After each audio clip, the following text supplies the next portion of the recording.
Well, welcome to Whole Bible Study with your host, me, Tad Inoue. Today we come to Numbers chapter 18. At this point in the story, Israel is still in the wilderness. They have come out of Egypt, they have received the law at Mount Sinai, and they are learning how to live together as the people of God. The tabernacle stands at the center of the camp, and the life of the community is being ordered around the presence of the Lord. In the chapters just before this one, there has been serious conflict over leadership and priestly service. Korah and others challenged Moses and Aaron, questioning the roles that had been given to them. That conflict became a major turning point in this part of Numbers. And by the end of that story, Aaron's priesthood had been clearly confirmed. And now, as we come to Numbers chapter 18, we are hearing what comes next after those events. That this chapter picks up right in the aftermath of that moment. Now for the live reading of Numbers chapter 18.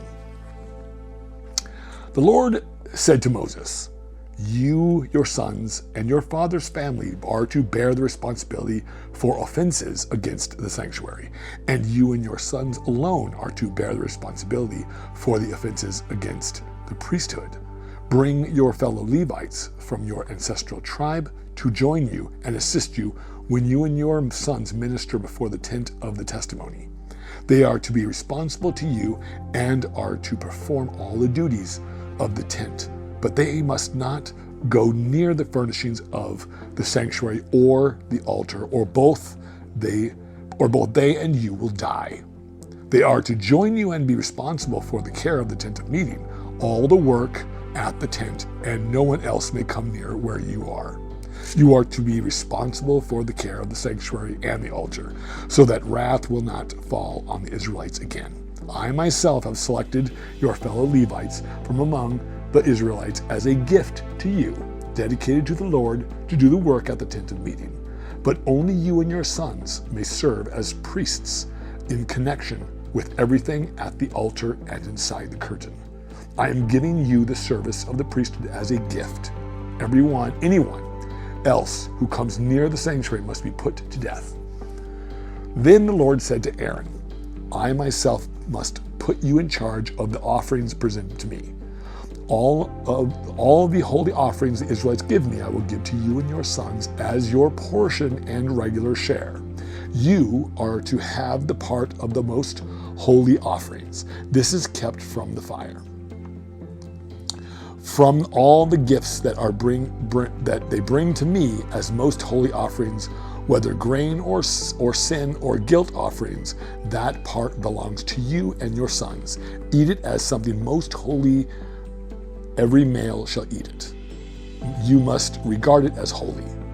This also is yours. Whatever is set aside from the gifts of all the wave offerings of the Israelites, I give this to you and your sons and your daughters and as a regular share. Everyone in your household who is ceremonially clean may eat it.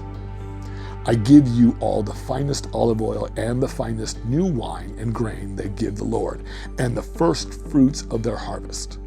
All the land's first fruits that they bring to the Lord will be yours. Everyone in your household who is ceremonially clean may eat it. Everything in Israel that is devoted to the Lord is yours. The first offering of every womb, both man and animal, that is offered to the Lord is yours. But you must redeem every firstborn son, every firstborn male of unclean animals.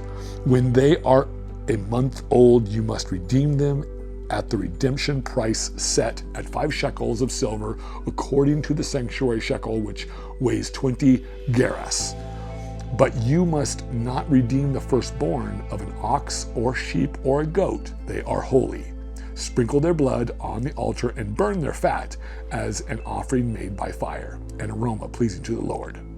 Their meat is to be yours, just as the breast of the wave offering and the right thigh are yours.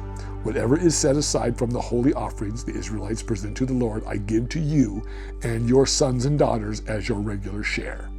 It is an everlasting covenant of salt before the Lord for both you and your offspring."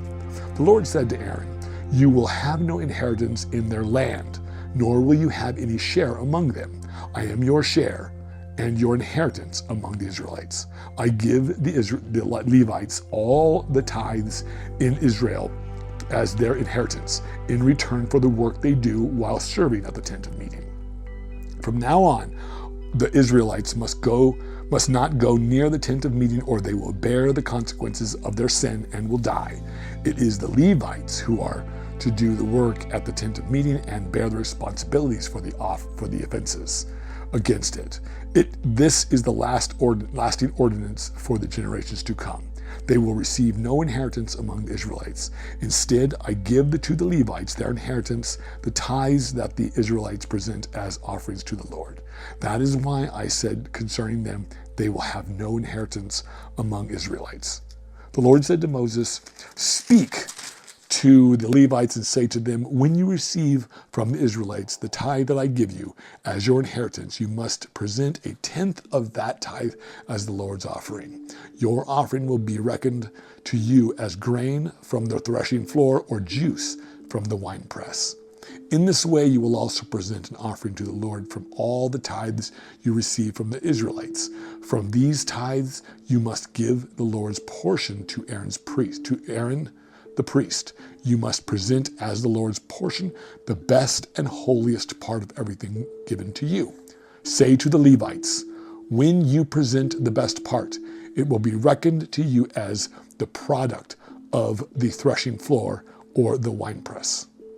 You and your households may eat the rest of it anywhere, for it is your wages for your work at the tent of meeting. By presenting the best part of it, you will not be guilty in this manner. Then you will not defile the holy offerings of the Israelites, and you will not die. All right. As we can see, this chapter continues an important part of Israel's wilderness story, especially in the way it follows the events that come just before it. Now, in this next episode, we'll take a deeper dive into the theological, historical, and spiritual meaning of Numbers chapter 18 and look more closely at why this chapter matters. For now, thank you very much for joining me for this look into Scripture, and we will see you in the next chapter soon.